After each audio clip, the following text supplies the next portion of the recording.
বলছি যে আমার বেবি বেশি বাঁ দিকেই নড়াচড়া করতো। আর আমার ওই নাভির ওই যে লাইনটা একটু ব্ল্যাক ছিল আর বুক পর্যন্তই ছিল। এখন বাজে সকাল 9টা আর আমি ঘুম থেকে উঠলাম, কারণ রাত্রে একটু ঘুমের ডিস্টার্ব হয়, কারণ রুহিকে উঠিয়ে উঠিয়ে ফিট করাতে হয়, তো সেই কারণে একটু ঘুমের সমস্যা হয়, তাই ঘুম থেকে উঠতেও একটু দেরি হয়ে যায়। আর ঘুম থেকে ওঠার পরেই মনটা একটু খারাপ হয়ে গেল, কারণ দিদা এসেছিল দুদিনের জন্য আর দিদা চলে যাচ্ছে। এই দিদার কথাই আমি বলেছিলাম আমার আগের ভিডিওতে, আমার দেখাশোনা করেছে 1 মাস। আমার মায়ের থেকে বেশি আমার দিদা আমার জন্যে করেছে। তো দিদা চলে যাচ্ছে আর মা ওখানে দাঁড়িয়ে আছে। তো তারপরে আমি ব্রাশ করে নিলাম, তারপরে আমার অনেক কাজ, স্নান করব, ব্রাশ করব, আরও কিছু কাজ আছে, খাবো।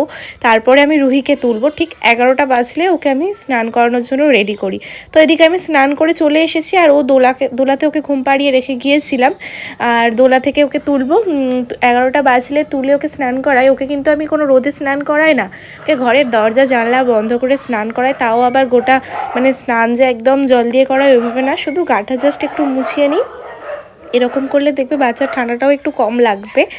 আর সেই কারণে শুধু ওর গাটা একটু মুছিয়ে নিয়ে, আর এখনও কিন্তু ওকে আমি অয়েল ম্যাসাজও করাচ্ছি না, কারণ ঠান্ডা লেগে যাওয়ার একটা ব্যাপার থাকবে। ওর ডাক্তার ওকে যে তেলটা লিখেছে সেটা কোকোনাট অয়েল, তো সেই কারণে তেল ম্যাসাজ করাচ্ছি না, শুধু ওই গাটা মুছিয়ে একটা ক্রিম মাখিয়ে নিয়ে ওকে রোদে নিয়ে গিয়ে বসি। আর রোদে যে আমি বসি তাও খুব বেশিক্ষণ বসি না, আধা ঘন্টা মতনই আমি রোদে বসি, কারণ রোদের যা তাপ সেটাতে আমারও কষ্ট হবে আর ওরও কষ্ট হয়। তো তারপরে ছাদে একটু কিছুক্ষণ বসে থাকার পরে আমি কিছু প্রশ্নের অ্যান্সার নিয়ে তোমাদের কাছে আসলাম। তোমরা অনেকেই কমেন্ট করেছো যে আমার বেবি কোন দিকে নড়াচড়া করতো। এর আগের ভিডিওতে আমি বলে দিয়েছি, তাও আমি বলছি যে আমার বেবি বেশি বাঁ দিকেই নড়াচড়া করতো। আর আমার ওই নাভির ওই যে লাইনটা একটু ব্ল্যাক ছিল আর বুক পর্যন্তই ছিল। একজন কমেন্ট করেছো যে তোমার লাইনটা বুক পর্যন্ত ছিল কি নাভি পর্যন্ত ছিল। হ্যাঁ, বুক পর্যন্তই ছিল। মানে নিচের দিকটা একটু বেশি ব্ল্যাক ছিল আর উপরের দিকটা একটু হালকা হতে শুরু করেছিল। আর ডেলিভারির কতদিন আগে আমার বেবি ডেলিভারি হয়েছে, ডেলিভারি ডেট দেওয়া হয়েছিল মানে এলএমপি ডেট অনুযায়ী ডেলিভারি ডেট ছিল অক্টোবরের 20 তারিখে। আর ডাক্তার আমাকে ডেট দিয়ে দিয়েছিল অক্টোবরের 16 তারিখ।